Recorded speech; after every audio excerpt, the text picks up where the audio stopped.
my friends, especially my single friends, if you are wishing for something, if you're in this place of like, well, I just don't know what else to do, Christian, I've been believing for this for so long. If I throw it into the universe will respond. Now, here's the key difference, I think, of manifestation and the reality of it is... Welcome back to the Dear Future Husband podcast. I'm your host, Christian. Now, you're thinking, probably, manifestation. Is she going to tell me how I can manifest my husband to come about? Like, where is he? If I just say the right thing, if I wish it, I will it. He will come. Sadly, if that was your hope, that is not the intention or the message of the podcast today. But I do hope to leave you with maybe some wisdom, maybe some good news, maybe some pointing you in the right direction or redirecting if you are in this camp of like manifestation and bringing that on, because truly it's become very, very popular in the last year or so. We had an episode with Tara Sun where she talked about it a little bit more in depth, but it stuck with me in the last week in the realization that manifestation is real, but not really how we understand it today. So I want to talk about the real manifestation and the wrong manifestation, so we don't get it confused and we don't go about the things that we want in life, the things that we desire, or even who we are the wrong way. So I like to do research around here if you're new, and oftentimes that is in research studies, that is in the Word, that is in social experiments that I do myself. I want to know what's true, what's scientific, what's biblical, what's physiological. And as I search the definition of manifestation, it means, as I'm bringing it to you now in live time, if you're watching YouTube, manifestation is an event, action, or object that clearly shows or embodies something, especially a theory or an abstract idea. So let's break that down. Manifestation isn't about creating something. It's about embodying. Even culture acknowledges the idea that it's something spiritual or mental becoming real. Are we seeing the difference here in how it's presented nowadays and what it actually means? So think about that. If we are embodying something, we're not creating it. It's already created. We don't just think of something we hope to see and it magically appears. Like I've heard people say, okay, getting specific to the heart of this podcast, we want a spouse. If I manifest it, I'm creating this thing which I'm hoping for to happen. If you just graduated college and you're in this idea of like, I need the dream job, I'm going to manifest it, like create this new job out of nowhere that you haven't seen any evidence of, that's not going to happen. We're not magicians. We don't just like create something by like saying it and speaking it. The only person who has done that is God, actually. We look at Genesis 1, it says that God spoke the heavens and the earth into existence. The earth was without form and void, and darkness was over the face of the depths. So that means there was complete nothingness, but through God speaking, Him creating, ideating, He made the entire world that we see. So everything in and of Him has already been created. If we are embodying something, it's something that He has originated. Now, if we are creating, and this idea and this definition culturally, societally of manifestation is we are willing it ourselves. Like the life source is coming from us. The idea is from us. The whatever it is from us. Now, here's the key difference, I think, of manifestation and the reality of it is what we see, what we experience in this world is originated from something.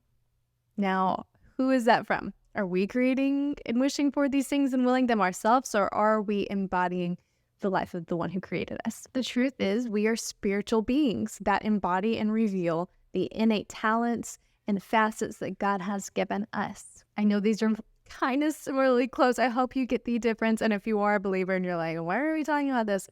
Look, let's look into the Bible. It talks about manifestation more and more. 1 Timothy 3:16 says Jesus was manifested in the flesh, meaning He was physically presented in the flesh. He came to be a human being like you and I are, but it's saying that His God Spirit came to life. So He is embodying God, the Spirit that already was, and presenting, that's another good way I think to say it, presenting as human flesh. So there's something already originated there. And again, it's coming from God. It's not a new thing, but an embodiment and a presentation of the origination. We go again, 1 Corinthians 12:7 To each is given the manifestation of the Spirit for the common good.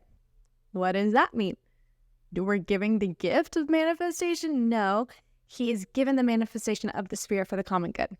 This means that every son and daughter of Christ is a spiritual being because we have God's Spirit within us. So you and I get to be connected to the Creator. We are creations of Him, and we get to walk in the Spirit, and we get to have the gift of the Spirit. I don't know if we talk about that enough, of how beautiful and necessary that lifeline is. We want to experience the great relationships, and we want to experience the world-changing moments. We need to be connected to Him so richly. Yes, I believe in working hard, doing your part, being creative people, but ultimately it comes from the innate giftings and that lifeline that He gives us to have His talents and His facets, His unique qualities, and prospects and vision wisdom that comes from Him. And I love how at the end of it says, for the common good. The way I hear, largely on social media, probably in some conversations that you've even heard yourself, is this idea of I want something. So if I'm not seeing it yet, maybe if I just try a different scope, like a rub the magic genie lamp kind of situation, then it'll happen. If I just throw it, this is how I hear it all the time. If I throw it into the universe, the universe will respond. What are you throwing? And then that's another thing of, what are you throwing into the universe? Who's answering? It's almost this idea where culture is, again, saying it's a spiritual thing, but we're connecting our desire to this earth. I think the reason it's so sticky is because it's a copy of this relationship with our Creator. But we're trying to take the role of creating, and we're letting, I guess we're calling it the earth is the universe, or maybe just this hypothetical other realm. It's basically just a copy of the relationship what we have with Christ. So that's why it can rub people so wrong. But I'm also glad in some way that it is an idea, because if we can tweak it to an understanding and telling people, if you're watching this because you do believe in the said form of manifestation earlier, I love that you're here because you're acknowledging there is something that I don't have the full pieces to. Let's tweak it to understand that we are longing for God to come into the picture, that we know that we can only do so much on our own. So what we manifest is the embodiment of God being and working within us. We do not will something new ourselves, but show God's will to this world. So my friends, especially my single friends, if you are wishing for something, if you're in this place of I just don't know what else to do, Christian, I've been believing for this for so long, be it a husband, if you're somehow watching this and you're married and even wishing for a child and that's your heart desire, then please find hope that the Lord hears that.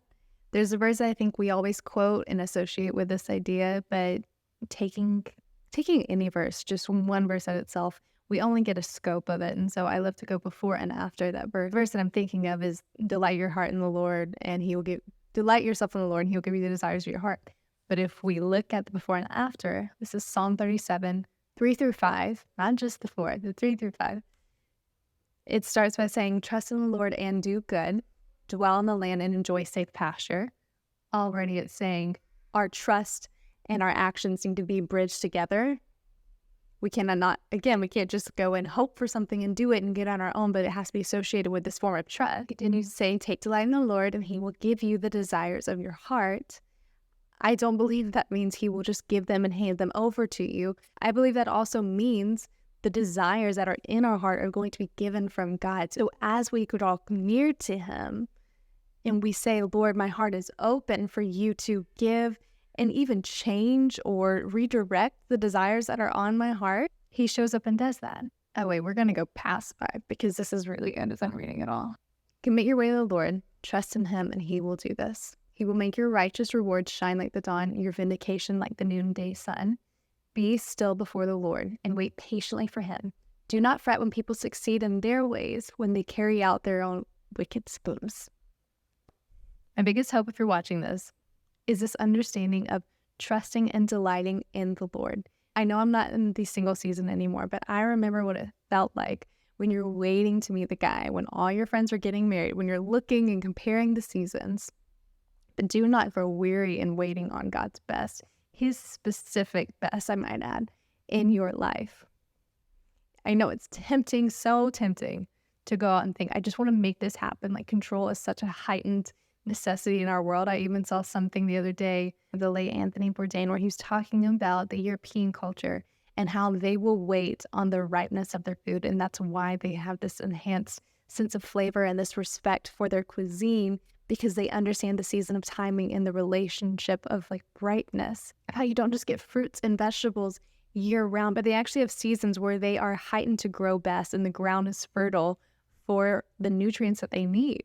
And he said how Italians will actually wait for the season that the tomato is most ripe, and that's how they have this rich experience. And I'm thinking of it now because I believe that's the same way. We're accustomed to having everything in front of us almost year round, like our food. Like we can't even fathom the idea of not even the waiting, but there are times for each thing and sometimes to be without. We're going to be honest, this is something that's hard in every aspect, but especially relationships. The thing I want to leave you with is the hope and the understanding that as we delight in the Lord and that we trust Him, we can understand and take heart that He knows the right season for everything, that He knows and gives the desires of your heart, that as we are in tune with Him and we actually embody Him in the way we live our lives, that righteousness and richness is the byproduct. If you've enjoyed this podcast, I hope that you will leave a review, subscribe, stay around, and let's have some girl chat about all of the things waiting and praying for your husband.